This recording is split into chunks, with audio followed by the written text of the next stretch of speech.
सबसे पहले आज की तमाम बड़ी खबरें नॉनस्टॉप न्यूज में। व्हाइट हाउस में इस वक्त प्रधानमंत्री नरेंद्र मोदी और अमेरिका के राष्ट्रपति जो बाइडेन की 1-to-1 मुलाकात जारी है। भारतीय समय के मुताबिक रात 8:30 बजे के करीब पीएम मोदी व्हाइट हाउस पहुंचे। उनके साथ विदेश मंत्री एस जयशंकर और एनएसए अजीत डोवल भी थे। प्रधानमंत्री मोदी से मुलाकात से ठीक पहले अमेरिका के राष्ट्रपति जो बाइडेन ने ट्वीट किया, अमेरिका भारत के साथ बेहतर रिश्ते बनाने के लिए प्रतिबद्ध है। इंडो पैसिफिक, कोरोना और जलवायु परिवर्तन के मुद्दे पर भारत के प्रधानमंत्री से बातचीत होगी। जो बाइडेन के अमेरिका का राष्ट्रपति बनने के बाद प्रधानमंत्री मोदी से ये उनकी पहली मुलाकात है। इससे पहले वर्ष 2014 में वो अमेरिका के उपराष्ट्रपति के तौर पर पीएम मोदी से मुलाकात कर चुके हैं। आज वॉशिंगटन में क्वाड यानी क्वाड्रिलेटरल सिक्योरिटी डायलॉग्स की बैठक होगी।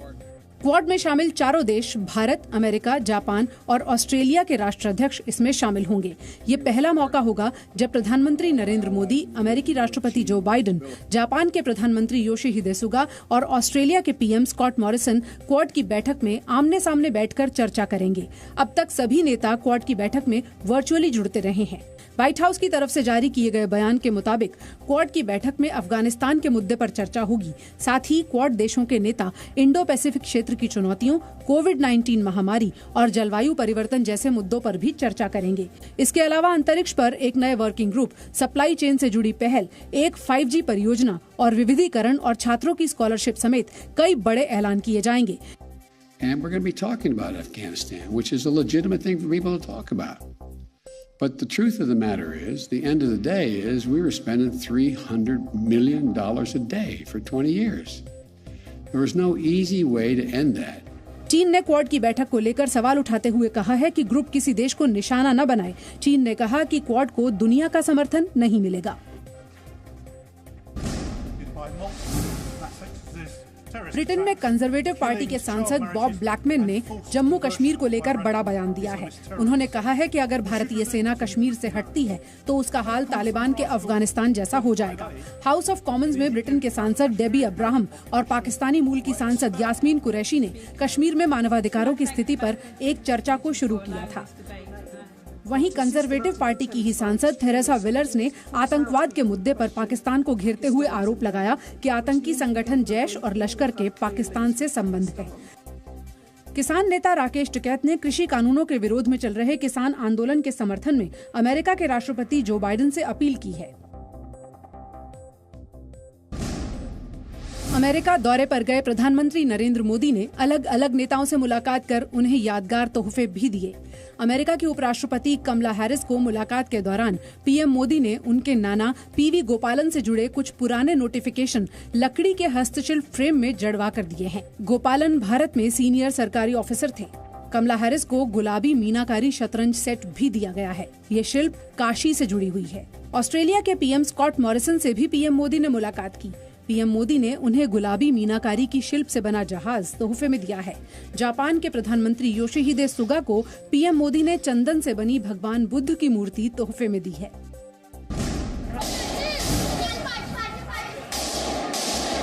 दिल्ली में बदमाशों की गैंगवॉर आज अदालत के अंदर पहुंच गई। रोहिणी कोर्ट में इस गैंगवॉर में गैंगस्टर जितेंद्र गोगी समेत 3 लोग मारे गए। दोपहर 12 से 12:30 बजे के बीच टिल्लू गैंग के 2 बदमाश जगदीप जग्गा और राहुल वकील की ड्रेस पहनकर कोर्ट कैंपस में दाखिल हुए। गेट नंबर 4 से एंट्री लेने के बाद दोनों कोर्ट नंबर 207 में जाकर बैठ गए। जैसे ही पुलिस की टीम गैंगस्टर गोगी को लेकर पहुंची, दोनों बदमाशों ने गोलीबारी शुरू कर दी। पुलिस ने जवाबी कार्रवाई में दोनों हमलावरों को मार गिराया। गैंगस्टर गोगी को 8 गोलियां लगी, उसकी अस्पताल में मौत हो गई। मामले की जांच दिल्ली क्राइम ब्रांच को सौंप दी गई है। सिक्योरिटी लैब्स का सवाल है, वो अब हम लोग देखेंगे कि कहाँ पे खामी रही है, चूंकि ये लोग वकील की ड्रेस में आए थे। बताया जा रहा है कि वकीलों की ड्रेस पहने होने की वजह से बदमाशों की चेकिंग नहीं हुई थी। इतनी कोई ज़्यादा सिक्योरिटी है नहीं, तो वो एडवोकेट की ड्रेस में आ गए या तो इनपर्सनेट करके अंदर निकल गए और अंदर डाल के उन्होंने फायरिंग कर। पुलिस को शक है कि दिल्ली के मंडोली जेल में इस शूट आउट की साजिश रची गई थी। मंडोली जेल में ही टिल्लू ताजपुरिया बंद है, उससे जल्द ही पूछताछ की जा सकती है। गैंग वॉर के बाद दिल्ली की रोहिणी कोर्ट कल बंद रहेगी। सीबीआई ने अखाड़ा परिषद के अध्यक्ष महंत नरेंद्र गिरी की मौत के मामले की जांच शुरू कर दी है।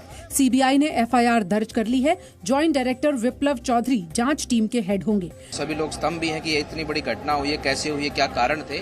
निश्चित रूप से इसका पूरा विस्तृत रूप से इसका खुलासा सीबीआई करेगी और सबको सच्चाई का पता लगेगा। इस बीच मामले में आरोपी हनुमान मंदिर के पुजारी आद्या तिवारी के घर की तस्वीर सामने आई है।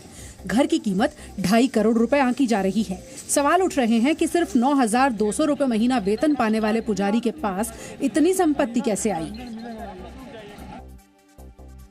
देश में शेयर बाजार ने आज नया रिकॉर्ड बनाया। पहली बार सेंसेक्स 60,000 के पार पहुंचा। निफ्टी ने भी नया रिकॉर्ड बनाया। रियल एस्टेट मीडिया इंडेक्स ने शानदार परफॉर्म किया। कल जो उन्होंने सीईओ से मुलाकात की, उन्होंने कमिट किया कि उनको भारत में और निवेश करना है, तो ये सारी चीजें पॉजिटिव होती है।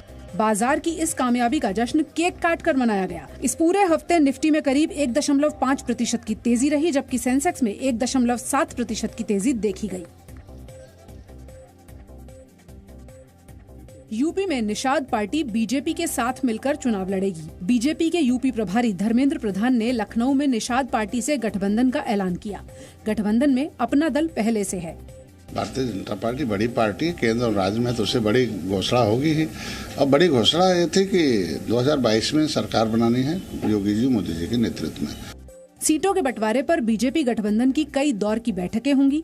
वहीं गोरखपुर में सीएम योगी ने कांग्रेस और समाजवादी पार्टी पर वार किया और कहा यूपी की जनता दोनों को फिर नकारेगी। इस बीच बीएसपी से निकाले गए 2 विधायकों ने लखनऊ में समाजवादी पार्टी अध्यक्ष अखिलेश यादव से मुलाकात की। कुछ दिनों में चुनावी पाला बदलने का खेल तेज हो सकता है।